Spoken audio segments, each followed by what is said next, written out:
Day 6 Icebreakers. Change begins where we open up, where we take the first step to connect with others. Leo Buscaglia. Life is too important to be taken seriously. Oscar Wilde. Icebreakers are a broad category of questions that, in my experience, can be incredibly effective.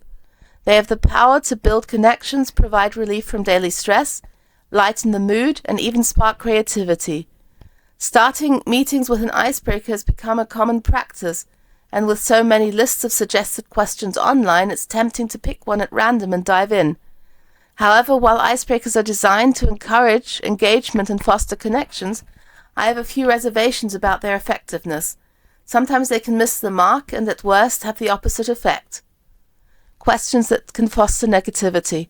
One of my least favorite icebreaker experiences was when a meeting began with the question, "How do you notice you're getting older? What things make you feel that way?" The discussion ended with everyone agreeing, "Yeah, it sucks that we're getting older." The energy in that meeting was immediately deflated. Questions that can create peer pressure. Another common icebreaker I'm not fond of is, "What is your energy level?" While I've known many people use this question to gauge the overall mood in the group, I've been in meetings where participants were asked to rate their energy on a scale of 1 to 10. The lowest anyone gave was a 7, even if some were clearly exhausted. This can create pressure to appear more energetic than you really feel, which doesn't really foster an honest and understanding of the team's energy. Then there's the question, what is the most instructional book you've read in the past month?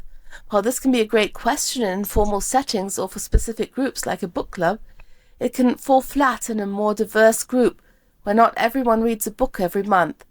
I've seen this question turn into a competition to see who could share the most impressive title, taking up half the meeting time that was meant to be spent on actual discussions. So what makes a good icebreaker? The answer lies in context. The key question to ask when choosing an icebreaker, in my opinion, is, why am I doing this? What do I hope to achieve with it? And who is the group that I'm engaging with? When I'm moderating meetings, I aim for icebreakers that help participants step away from their daily task and take a moment to relax, inspire positive, uplifting thoughts or smiles, and set a positive tone, or at least a neutral one. Encourage everyone to contribute at least one word or idea, engaging them from the start. What I try to avoid is consuming too much time with icebreakers, leaving insufficient time for the agenda, asking overly personal questions that could make people uncomfortable, pressuring people to provide deep or complex answers, being too rigid in the process. It's okay for people to opt out or to respond differently. Introducing work-related topics. It's important to provide a break from work-related discussions. When selecting icebreaker questions, I often choose one of the two types, either the this or that, tea or coffee, white chocolate or dark chocolate, pizza or Chinese food. Or, what would you like to celebrate today? There's always something being celebrated in the world. There are websites that tell you the things that people across the world are celebrating.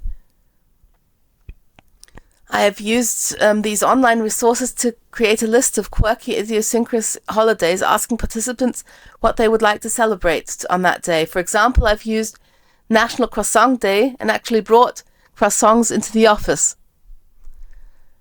This type of icebreaker I find enjoyable because it allows people to share their unique and fun celebrations while the question itself doesn't feel overwhelming.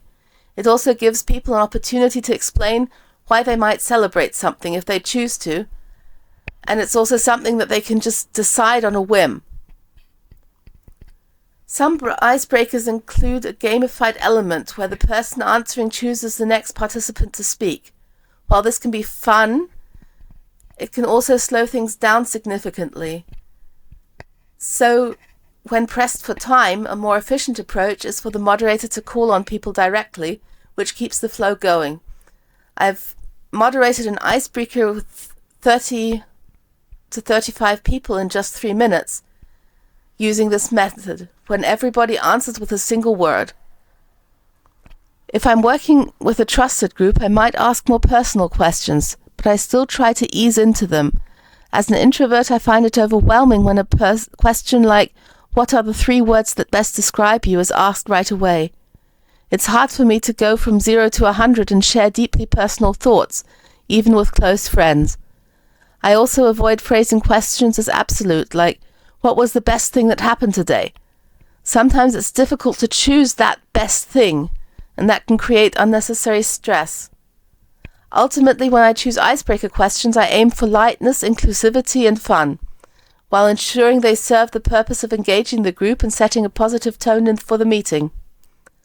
When done thoughtfully, icebreakers can be a powerful tool to create connections, foster positive energy, and set the stage for a productive and enjoyable meeting. And they can also bring joy and energy to the workday